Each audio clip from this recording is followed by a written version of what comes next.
तो today I will rank these animes according to my preference. भाई जो मुझे लगता है कि इनकी रैंकिंग एक्चुअल में होनी चाहिए।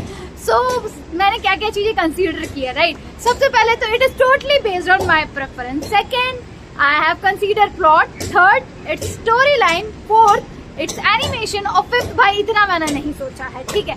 तो शुरू करते हैं। सबसे पहले नंबर पे आता है लॉर्ड ऑफ मिस्ट्रीज। अब आप सोचोगे क्यों? क्योंकि ऐसा नाम वैसा काम, पूरा मिस्टीरियस है, एनिमेशन बहुत पीक पे है, स्टोरी लाइन बहुत ही तगड़ी है, ऊपर से प्लॉट भी बहुत बढ़िया है। भाई मतलब एक अलग सी दुनिया जहाँ पे 22 पाथवेज हैं, 9 सीक्वेंसेस हैं, पोशन तुम पी रहे हो, पूरा फक्ड अप है, इतने सारे कैरेक्टर्स हैं, उनकी अपनी अपनी डिफरेंट एबिलिटीज हैं, and the way they have shown this in anime was insane. और लिटरली इसका बैकग्राउंड म्यूजिक भी बहुत ही तगड़ा है। ऊपर से मुझे लगता है कि मुझे 2 बार और देखनी पड़ेगी ताकि मैं समझ सकूं कि एक्शन में इसमें हुआ क्या है। ऊपर से लास्ट जो इसका सीन था, the way they have ended this anime was really soothing. मतलब ऐसा था कि मतलब आप सेटिस्फाइड भी थे और एक क्लिंगिंग सी फीलिंग रह गई थी कि क्या, बस इतना ही था। तो पहले नंबर पे Lord of mysteries. Okay, second number पे आता है दोस्तों गाजी कुत्ता। मुझे नहीं पता आप लोगों में से कितने लोगों ने देखा है, but yes it has nice animation. सबसे बड़ी बात एनिमेशन अलग है, ऊपर से स्टोरी जो है वो बिल्कुल यूनिक है। मतलब कि एक स्फेयर यूज कर रहे हो, पेट यूज कर रहे हो, ऊपर से एक वाइटल इंस्ट्रूमेंट्स का कॉन्सेप्ट लेके आए हैं जो कि बाकी जितने भी एनिमेज है उन सबसे अलग है। और ऊपर से जो इसकी स्टोरी है ना वो काफी ज्यादा रेलिवेंट है, like back stories of the characters. Specially जानका को ले लो, जानका क्या कहता है, टोटल शो ऑफ है बंदा, like literally total show off. और हम लोग भी वही करते हैं, मतलब शो ऑफ करते हैं फिर पोपड़ बन जाता है और ऐसी बकचोदी करते रहते हैं। जो इतने भी कैरेक्टर है वो सारे कॉम्प्लेक्स हैं। ऊपर से जो फाइट सीन्स हैं इनके, जब the way they uses their vital instrument, जो पावर अप शो दिखाते हैं, भाई बहुत ही तगड़ा है। नहीं देखिए तो भाई जरूर देखो, भाई बहुत ही तगड़ी स्टोरी है। ऊपर से सबसे तगड़ी बात तो यह है कि इसके जो क्रिएटर है उसने खुद को ड्रॉ किया हुआ है as a supreme being of this anime, तो काफी शानदार है। ऊपर से लास्ट में जिस तरीके से इन्होंने छोड़ा है ना, who is that guy, and everything was like कि वो उसका फादर है कि क्या है। तीसरे नंबर पे आए से काइजू नंबर 8। भाई देखो काइजू नंबर 8 का भी कॉन्सेप्ट टोटली डिफरेंट है। ऊपर से इसमें जो कॉस्ट्यूम डिजाइन है वो भी बहुत ही बेहतरीन है, एनिमेशन बेहतरीन है। ऊपर से भाई प्लॉट भी बहुत ही बेहतरीन है कि जिस तरीके से जा रहे हैं, लड़ रहे हैं, और हर एक सीजन के बाद एक ऐसी जगह पे ये छोड़ देते हैं जहाँ पे आप लोगों को लगता है कि बे यार अभी क्यों छोड़ दिया, अब क्या होगा, अब क्या होगा। तो एक क्लिंगिंग सी फीलिंग रह जाती है, तो इसलिए थर्ड नंबर काइजू नंबर 8। चौथे नंबर पे मैं बोलूंगी दन दातन। भाई सेम रीजन, भाई एकदम ही यूनिक कॉन्सेप्ट है, बट प्लॉट के मामले में मुझे लगता है कि जितना ज्यादा फक्ड अप प्लॉट हमारे काजी कुत्ता का है उतना दन का नहीं है। काफी थोड़ी सी लाइट सी एनिमे भी हो जाती है, हंसने वाले सीन से। बाकी एनिमेशन बहुत ही तगड़ा है भाई, बहुत ही अलग चीजें लेके आते हैं। जैसे इविल आई का कॉन्सेप्ट था, अब बुद्धा रोबोट का कॉन्सेप्ट है, और जो भी कैरेक्टर्स आते हैं उनकी यूनिक पावर लेवल अप होता है। लिविंग आर मेन कैरेक्टर जो है हमारा ओ करुण, उसको छोड़ के। तो काफी बढ़िया मुझे लगता है ये सीरीज, और this the way they are showing कि भाई धीरे धीरे डेवलप हो रहा है ओकर। अब आते हैं 5वें नंबर पे। तो 5वें नंबर पे आए से चेनसॉ मैन। देखो चेनसॉ मैन मुझे नहीं पता कि इसको ऊपर रखना चाहिए कि नहीं, पर देखो मुझे इतना खून खराबा नहीं पसंद है, ठीक है। ऊपर से उसमें एडल्ट सीन कुछ ज्यादा ही है, तो मतलब उतने भी नहीं है, बट ठीक है उसमें है।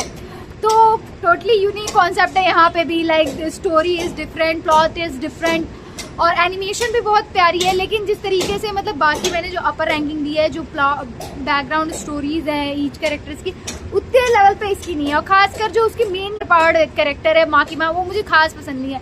खासकर अभी लेटेस्ट रीजी मूवी आर्क में what she did was totally wrong. She अबे उसको क्यों मार दिया यार, वो अच्छी तो थी, आखिरी में बताया गया शी इज गुड, बट नहीं मार दिया। बाकी overall the power show, the story, I think 5वें नंबर पे। तो 6ठे नंबर पे हेल पैराडाइज आएगा दोस्तों। सेम रीजन है, क्योंकि देखो इसमें भी मारकाट बहुत ज्यादा है, इसमें भी काफी एडल्ट सीन्स होते हैं, और मतलब कि मिक्स्ड अप कॉन्सेप्ट है। मतलब कि हॉलो का गाबी मारू पूरा समझ नहीं पा रहे हैं। अभी जो लेटेस्ट में मापा ने थोड़ा बहुत एनिमेशन में चीजें खराब की हैं, तो लेट्स सी आगे क्या होता है। तो इसलिए मैं 6ठे नंबर पे रखूंगी इसको। बाकी फाइट सीन्स बहुत ही एपिक है, एनिमेशन भी बहुत एपिक की थी इन लोगों ने। और फिर आगे आते हैं 7वें नंबर पे आयल से सोलो लेवलिंग। भाई देखो हेट करना है हेट करो, कमेंट में तुम कर देना जो तुम्हें समझ में आए, पर 7 नंबर पे सोलो लेवलिंग को रखने का मेरा सोल रीजन ये है कि मुझे ये लगता है कि ये ओवररेटेड एनिमे, लाइक लिटरली मैं बहुत ही कम ही ऐसे एनिमे, मतलब मैं बोलती ही नहीं हूँ किसी को overrated, but for solo leveling I see, क्योंकि देखो प्लॉट इसका इतना भी तगड़ा नहीं है। टोटल जो शो है वो एक कैरेक्टर सुंगजुन वू पे फोकस है, और शायद यही रीजन है for me to not like this show, क्योंकि मुझे ऐसे एनिमे ज़्यादा पसंद होते हैं जिसमें एक एक कैरेक्टर का अपना अपना आर्क होता है। लाइक एक आदमी से आप तुम कितना ही सीख पाओगे। तो मुझे ऐसा लगता है इंसान को इंसान बनाते हैं उसके 4 लोग जो बगल में हैं, तो वो 4 लोग अगर मुझे सोलो लेवलिंग में नहीं दिख रहे हैं तो इस वजह से मुझे ये नहीं पसंद है। बाकी एनिमेशन अच्छी है और भाई 3 से 4 एपिसोड में वो पूरा बकलअप हो जाता है बंदा, क्या बोलूँ मैं। जो कि बंदा नारुतो जैसी चीज़ें देख के बड़ा हो रहा है, जहाँ पे 30-40 एपिसोड 50 एपिसोड बाद नारुतो अपने कूर्मा को यूज़ कर पा रहे हैं ना, मतलब थोड़ा सा रह जाता है, तो वो वाली चीज़ है।